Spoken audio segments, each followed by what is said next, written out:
여러분 안녕하십니까? 구해줄 경제입니다. 최근에 트럼프가 전 세계를 상대로 무역 전쟁을 벌여오다가 그 기세가 좀 누그러지는 모습을 보여주고 있습니다. 하지만 과거에 비해서 관세가 높을 것은 분명하고요. 그렇다면 이 높은 관세가 엔캠에게 얼마나 실적에 도움을 줄지, 그래서 목표 주가는 얼마까지 생각할 수 있을지 이 시간에 알아보겠습니다. 네, 이 시간에 전해드릴 주요 내용 먼저 짚어볼게요. 엔캠이 얼마나 출하량을 낼 것인가 생각해 보겠습니다. 그리고 이 출하량을 바탕으로 해서 실적 전망까지 해보고요. 실적 전망까지 해봤으면 이제 밸류에이션을 할 수가 있죠. 밸류에이션 해보고 목표 주가까지 생각해 보겠습니다.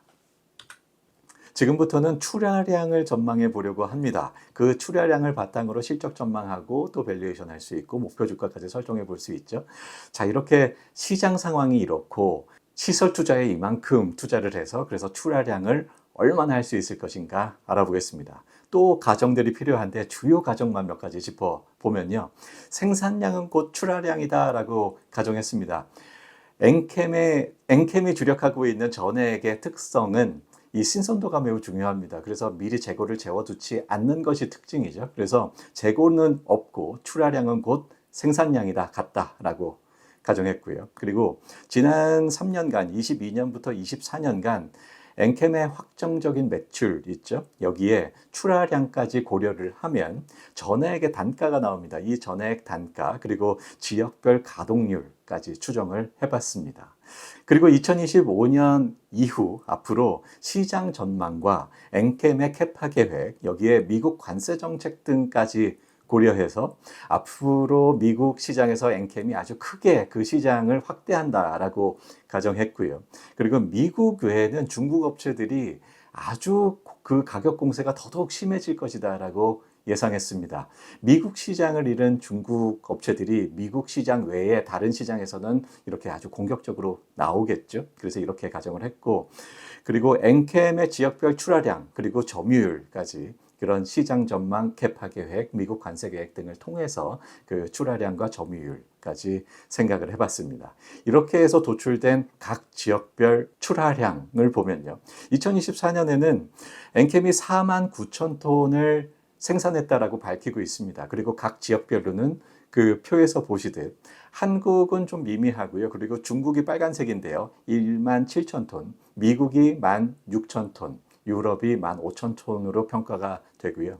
2025년에는 미국 중심으로 크게 늘어서 미국의 3만 8천 톤까지 그 생산량을 늘릴 것으로 보입니다. 그래서 4만 9천 톤이었던 24년 생산량이 올해 8만 2천 톤까지 크게 상승할 것으로 보이고요. 그리고 2026년 더욱 상승해서 11만 5천 톤까지 그 출하량이 늘어날 것으로 보입니다. 이 시장의 성장은 단연코 EV가 전기차가 이끌고 있습니다. 전기차가 캐즈미네 수요가 정체됐네 하지만 그래도 여전히 가장 큰 시장이 전기차 시장입니다. 그리고 ESS 시장 무시할 수 없죠. 전기차가 13%의 앞으로 연평균 성장률을 보여줄 것으로 보이고요. 그리고 ESS가 14%입니다. 그리고 컨슈머용은 여러분들 스마트폰 하나씩 다 들고 다니시잖아요. 그 스마트폰 안에도 2차 전지 들어가 있고요. 그리고 스마트폰 좀 쓰다 보면 금방 배터리 닳아요.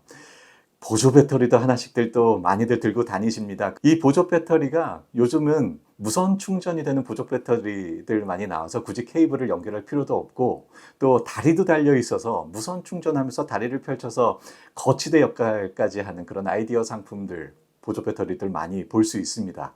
수량 대단히 많아요. 스마트폰이나 보조 배터리나 등등 수량 대단히 많고 다들 하나씩 들고 다니시지만 그런데 그 용량에서 보면 전기차나 ESS에 비해서 그 용량은 대단히 작습니다. 그래서 전체 시장에서 이런 컨슈머용의 전해액이나 2차 전지가 차지하는 비중은 매우 작습니다. 그리고 2027년에는 지금까지 마련해 놨던 그런 캐파들이 폭발하면서 19만 톤까지 늘어날 것으로 보이고요. 여기에는 단연코 미국 시장의 상승이 큰 비중을 차지한다라고 할 수 있겠습니다. 엔캠의 지역별 시장 점유율 좀 볼까요?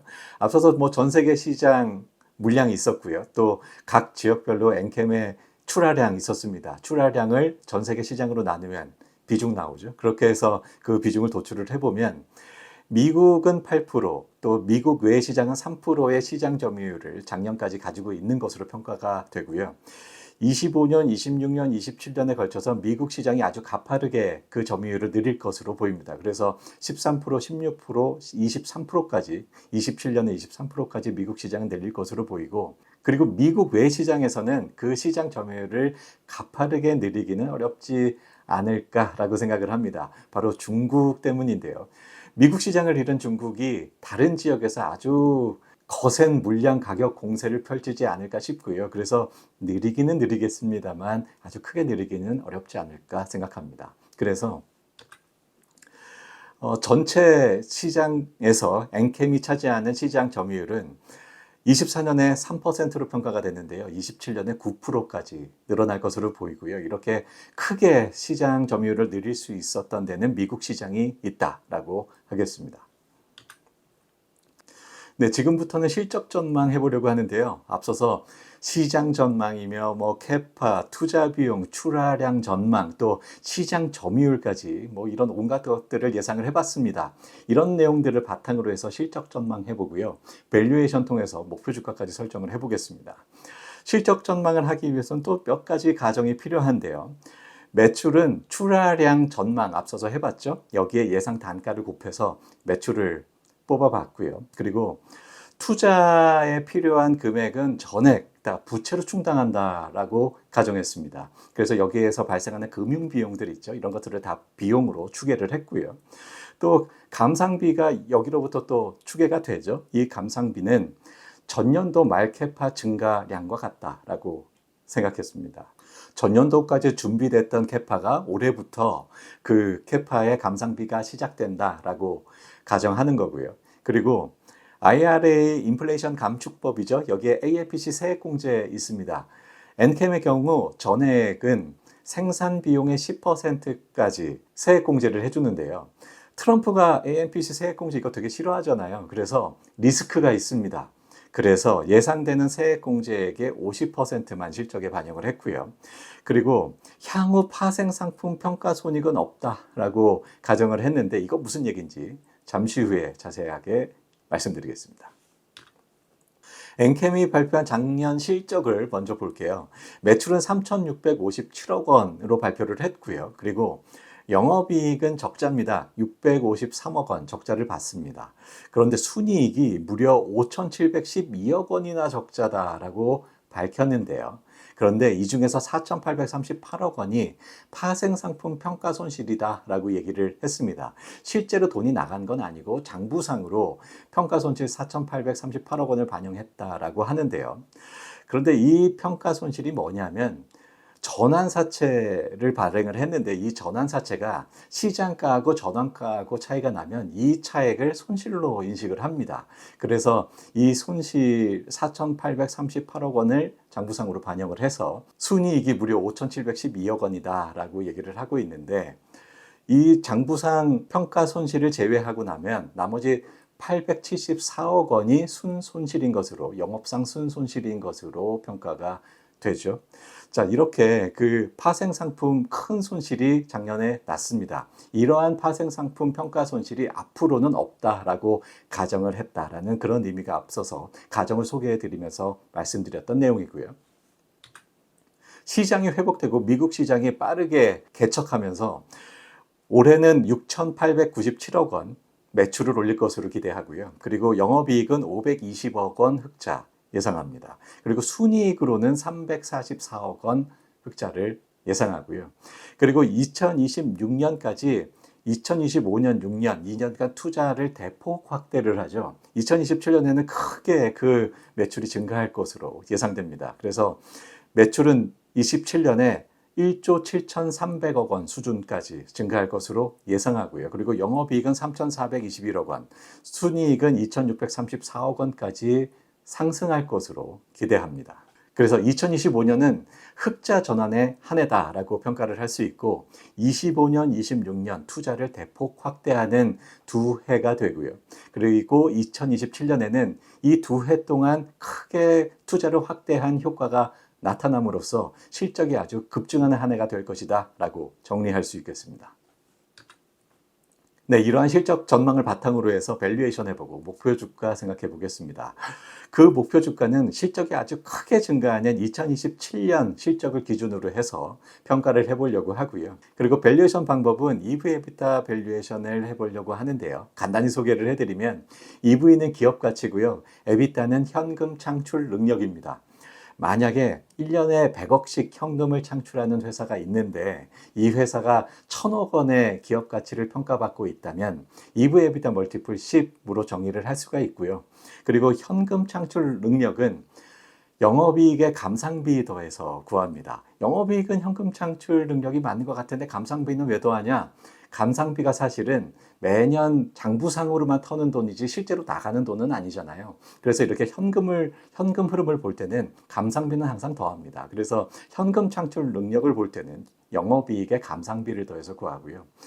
2027년 앞서서 실적 전망했었죠. 이렇게 영업이익 감상비를 감안해서 2027년에 현금 창출 능력 계산을 해보면 4,035억 원 나옵니다. 그리고 2027년에 전액 대표 기업이라고 할 수 있는 중국의 틴츠와 캡캠의 EV/EBITDA 멀티플 평균 9.3을 적용해서 기업 가치 3조 7,300억 원 도출이 되고요. 그리고 자회사가 같이 있습니다. TDL이나 엔케 모빌리티 등등이 있는데 얼마 안 됩니다. 약 600억 원 정도 평가가 되고요. 그래서 총 기업 가치 3조 7,900억 원 평가됩니다. 네, 기업 가치에서 또 순차익금을 빼야 시가총액이 나오는데요. 왜냐하면 기업 가치는 시가총액에 순차익금 더해서 도출이 되거든요. 그래서 거꾸로 시가총액을 보려면 기업 가치에서 순차익금을 빼야 하는데 2027년 기준 순차익금 2,700억 원 예상됩니다. 그래서 2,700억 원을 빼면 목표 시가총액 3조 5,200억 원 평가됩니다. 우리가 원하는 목표 시가총액 나왔습니다. 총 발행 주식수로 나누면 우리가 원하는 목표 주가 나오죠. 그래서 목표 주가는요? 16만 6,300원 도출됩니다. 실적이 상당히 가시적이고 그 실적이 아주 크게 기대되는 경우에는 비교적 먼 실적까지 주가에 아주 빠르게 반영하는 경향을 보이는데요. 앞으로 시장이 엔캠의 이런 실적 기대를 주가에 얼마나 빠르게 반영하는가가 앞으로 주가의 방향을 결정할 것이다 라고 생각합니다. 네, 여기까지 해서 오늘 준비한 소식 모두 전해드렸습니다. 좀 도움이 되시나요? 도움이 된다. 뭐 해야 된다고요? 구독, 좋아요, 알림 설정까지 부탁드리고요. 여기까지 하겠습니다. 시청해 주셔서 감사합니다.